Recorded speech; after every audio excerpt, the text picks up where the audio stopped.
नमस्कार विद्यार्थी मित्रांनो, आज आपण सराव संच 37 अभ्यासणार आहोत. त्यातील पहिला प्रश्न आहे, 7 किलोग्रॅम कांदे 140 रुपयांना तर 12 किलोग्रॅम कांदे किती रुपयांना मिळतील असा प्रश्न विचारलेला आहे. आता या ठिकाणी जे आहे आपल्याला 12 किलोग्रॅम कांद्यांची किंमत विचारलेली आहे आणि ती आपल्याला काढायची आहे. तर ती कशी काढायची हे आपण पहिल्यांदा समजून घेऊया. बघा, पहिल्यांदा कांद्याचं वजन किती आहे? 7 किलो आहे आणि ते किती रुपयाचे झाले? तर 140 रुपयाचे झाले. आता बघा, कांदे कमी झाले की जास्त झाले? तर कांदे झाले जास्त, म्हणजे 7 किलो कांद्यांची किंमत दिलेली आहे आणि आपल्याला आणायचे 12 किलो आहे, म्हणजे वाढ झाली ना. तर किमतीतसुद्धा वाढ होईल. यालाच म्हणतात समप्रमाण. म्हणजे एखादी वस्तूची जर वजन या ठिकाणी वजन आहे, वजन वाढलेलं आहे आणि परत वजन वाढत असेल तर किंमतसुद्धा वाढेल, है ना. किंमतसुद्धा वाढेल ना, तेच आपण बघूया. आता 12 किलोग्रॅम कांद्यांची किंमत आपण 100 रुपये मागू. या ठिकाणी कांद्यांचे वजन व त्यांची किंमत जी आहे ती समप्रमाणात त्यामुळे आहे. आता त्यांची गुणोत्तर मांडून जे आहे समीकरण आपण मिळवू. गुणोत्तर कसं मांडायचं? तर अगदी सोपं आहे. बघा, 7च्या खाली जे आहे म्हणजे 7 किलो कांद्यांचं वजन आहे. या ठिकाणी आपण परत लिहूया वजन आणि इथे लिहूया किंमत, म्हणजे तुमच्या लगेच लक्षात येईल. आता 7 किलोग्रॅम कांदे आहे आणि 140 रुपयाला आपल्याला भेटत आहेत असं लिहायचं. मग आता कसं करायचं? तर पुढील समीकरणसुद्धा 12 किलो कांदे 100 रुपयांना मिळतात. आता हे झालं आपलं समीकरण तयार. मग आता काय करायचं? तर आता समीकरण सोडवायचं आहे आपल्याला. समीकरण कसं सोडवायचं? तर तिरपा गुणाकार करायचा, म्हणजे 7चा 7 गुणेला x बरोबर 12 गुणेला 140. आता जे आहे यांची किंमत किती येईल? 7x आणि बघा 12 गुणेला 140 जसेच्या तसेच लिहायचे. आणि या ठिकाणी बघा 7x ही गुणाकार स्वरूपात आहे, म्हणजे जे आहे इथले 7 जे आहे या ठिकाणी उजवीकडे जाऊन जे आहे ते भागाकारात स्वरूपात होईल. xची किंमत आपल्याला काढायची आहे. 12 गुणेला 140 जसेच्या तसे लिहायचे 7. आता या ठिकाणी बघा 7ने कोणत्या संख्येला भाग जातो? 12ला भाग जातो की 14ला भाग जातो? तर 14ला भाग जातो. मग 7 1 7, 7 2 14. या ठिकाणी 0 आहे ते येईल. आणि xची किंमत आपल्याला किती मिळेल? मग 12 2 24 आणि हा 0 जसाच्या तसा. तर xची किंमत मिळाली आपल्याला 240. म्हणजेच आपलं उत्तर काय येईल? 12 किलोग्रॅम कांद्यांची किंमत किती झाली आपल्याकडे? 240. मग आपण लिहायचं ते 12 किलोग्रॅम कांद्यांची किंमत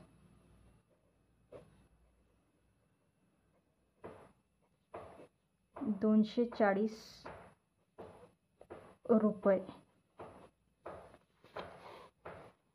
किंवा समीकरणात जसं आहे 12 किलोग्रॅम कांदे 240 रुपयांना मिळतील असं सुद्धा लिहिलं तरी आपल्याला चालेल. 12 किलोग्रॅम कांदे 240 रुपयांना मिळतील. समजलं तुम्हाला?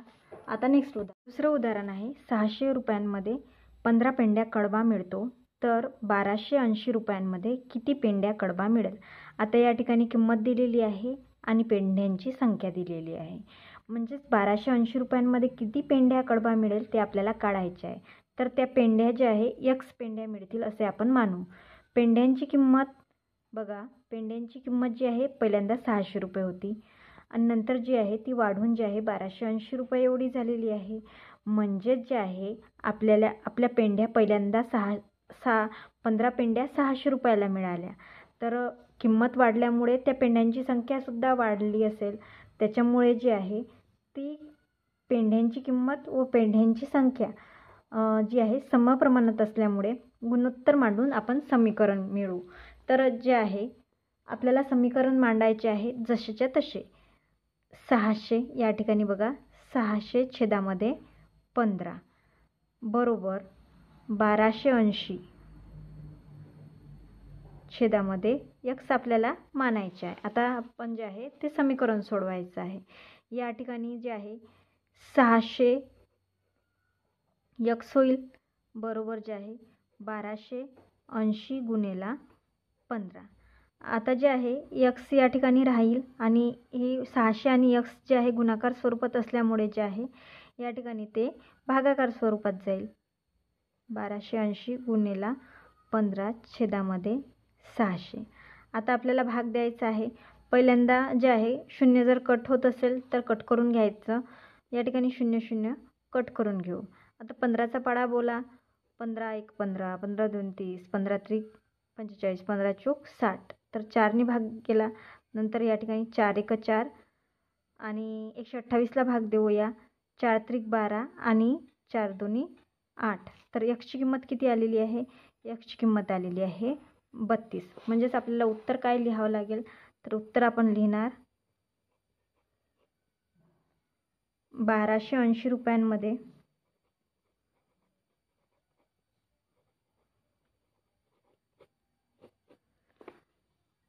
32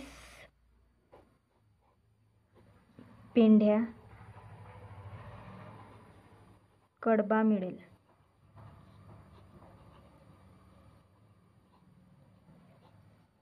तिसरं उदाहरण आहे. रोज 13 किलो 500 ग्रॅम पूरक खुराक 9 गायींना पुरतो. त्याच प्रमाणात 12 गायींना किती खुराक लागेल ते आपल्याला काढायचं आहे. तर तो आपण x किलोग्रॅम खुराक लागेल असं मानूया. आता या ठिकाणी जे आहे गायींची संख्या पहिल्यांदा 9 आहे, ती वाढलेली आहे.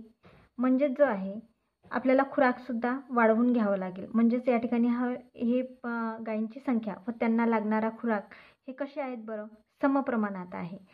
म्हणजे वाढ होते तर वाढ होते, कमी होते तर कमी होते. या ठिकाणी गायींची संख्या वाढत आहे, त्याच्यामुळे खुराकाची संख्यासुद्धा वाढेल. त्यामुळे हे समप्रमाणात उदाहरण आहे. त्याचे गुणोत्तर मांडून जे आहे आपण समीकरण मांडू. आता या ठिकाणी 13 किलोग्रॅम 500 दिलेलं आहे. या पद्धतीनं आपण तर याचं जे आहे 13.5 किलोग्रॅम असं लिहिलं तरी आपण चालतं, कारण की आपल्याला उदाहरण सोडवायचं आहे. या ठिकाणी आपल्याला पहिल्यांदा खुराक दिलेला आहे म्हणून आपण खुराक लिहूया आणि छेदस्थानी जे आहे गायींची संख्या.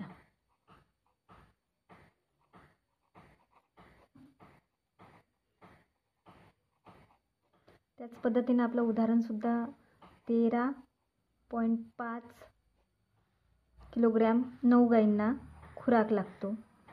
तर 12 गायींना, आता बघा इथं गायींची संख्या लिहिली, त्याच्यामुळे 12 आपल्याला खाली लिहावं लागेल आणि आपल्याला किती लागेल तर x जे आहे ते वरती लिहावं लागेल. नंतर जे आहे आपण तिरपा गुणाकार करूया. 13.5 गुणिले 12 बरोबर 9 गुणिले x असंही लिहिलं तरी चालेल किंवा 9x लिहिलं तरी चालेल. नंतर जे आहे 13.5 गुणिले 12 छेदामध्ये जे आहे आपण या ठिकाणी x जसाच्या तसा ठेवू आणि हा 9 जे आहे या ठिकाणी नेऊ. आता जे आहे आपण 9ने जे आहे कुठल्याही संख्येला भाग जात नाही.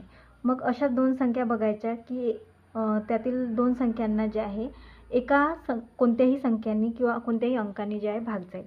आता 9 आणि 12 जे आहे 3च्या पाड्यामध्ये आहे, त्याच्यामुळे 3ने याला भाग जाऊ शकतो. 3 त्रिक 9, 3 चूक 12 आणि या ठिकाणी जे आहे 13.5 आहे, तर याला 3ने भाग जातो का हे आपण बघूया. कसं बघायचं तर या सर्वांची करायची आपण बेरीज, या सर्व अंकांची बेरीज करायची.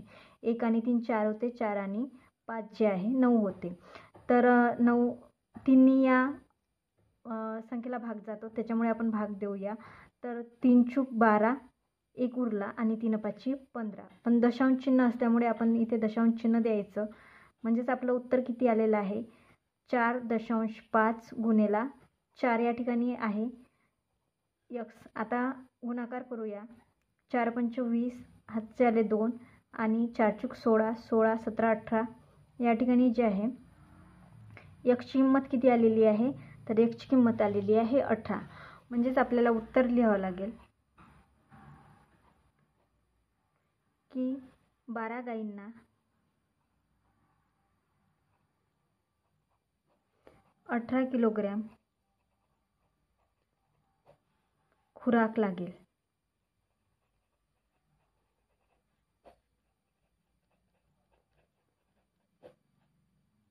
चौथं उदाहरण आहे. 12 क्विंटल सोयाबीनला 36,000 रुपये पडतात, तर 8 क्विंटल सोयाबीनची किंमत किती? आता 8 क्विंटल सोयाबीनची किंमत आपल्याला काढायची आहे. आपण ती ₹X होईल असे मानूया. आता सोयाबीनचे वजन आपल्याला दिलेले आहे 12 क्विंटल. नंतर या ठिकाणी जे आहे कमी झालेले आहे, म्हणजेच किंमतसुद्धा कमी होईल हे आपल्या लक्षात आलेलं आहे. त्याच्यामुळे हे उदाहरण जे आहे समप्रमाणातील आहे, त्यामुळे गुणोत्तर मानून जे आहे आपण समीकरण मिळवू. आता वजन दिलेले आहे 12 क्विंटल, म्हणजे 12 पहिल्यांदा लिहू आणि त्याची किंमत दिलेली आहे 36,000. बरोबर जे आहे 8 क्विंटल वजन दिलेलं आहे आणि त्याची किंमत जी आहे ₹X होईल असे आपण मानलेले आहे. आता आपल्याला समीकरण सोडवायचे आहे. तर कसे सोडवायचे? 12 गुणिला X आणि इथे 8 गुणिला 36,000. तर Xची किंमत काढायची असल्यामुळे जे आहे आपण 12 जे आहे या ठिकाणी घेऊन जाऊया, भागाकार स्वरूपात घेऊन जाऊया 12ला. आता बघा 12च्या पाड्यात जे आहे 36 आहे, त्याच्यामुळे 12ने आपण थेट भाग देऊया. 12 1 12, 12 2 24, 12 3 36. मग आता या ठिकाणी किती राहिलेले आहेत? 3000 राहिलेले आहे. आणि Xची किंमत किती येईल? 8 3 24, तर 24,000 एवढी येईल. म्हणजेच आपण उत्तर लिहूया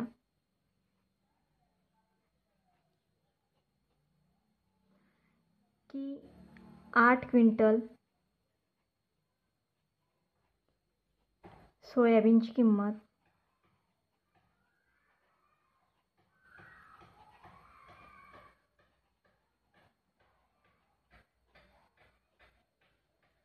₹24,000 होईल. ₹24,000 होईल. 5वं उदाहरण आहे. 2 मोबाईलची किंमत ₹16,000 आहे. तर 13 मोबाईलची खरेदी केली असता एकूण किती रुपये लागतील? तर 13 मोबाईलची किंमत आपल्याला काढायची आहे. आपण ती ₹X मानूया. आणि नंतर जे आहे मोबाईलची संख्या बघा, मोबाईलची संख्या पहिल्यांदा 2 होती, आता वाढून किती झालेली आहे? 13 झालेली आहे. 2 मोबाईल ₹16,000 मिळतात, तर 13 मोबाईलची किंमतसुद्धा वाढेल. त्याच्यामुळे हे समीकरण जे आहे आपल्याला मांडायचं आहे गुणोत्तर स्वरूपात. आणि हे उदाहरण जे आहे समप्रमाणात आहे, कारण मोबाईलची संख्या वाढली त्याच्यामुळे जे आहे किंमतसुद्धा वाढेल. आता या ठिकाणी 2 मोबाईलची किंमत किती आहे? तर 16,000 बरोबर. 13 मोबाईलची किंमत X मानली आपण, त्याच्यामुळे आपण तिरपा गुणाकार करूया. तर 2 गुणिला X बरोबर 16,000 गुणिला 13. आता या ठिकाणी X जसे तसे ठेवूया आणि 2 जे आहे 13 छेदामध्ये 2, तर 2ने 16ला भाग देऊया, तर या ठिकाणी 8 येईल. 8,000 या ठिकाणी आहे, तर X बरोबर 8,000 गुणिला 13. X 13 8 104 आणि ही 3 शून्य जसेच्या तसे. तर बघा 13 मोबाईल खरेदी केले, उत्तर लिहायचं आहे आपल्याला. 13 मोबाईल खरेदी केले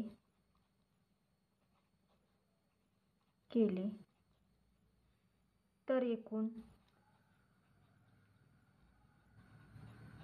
1,04,000 रुपये लागतील.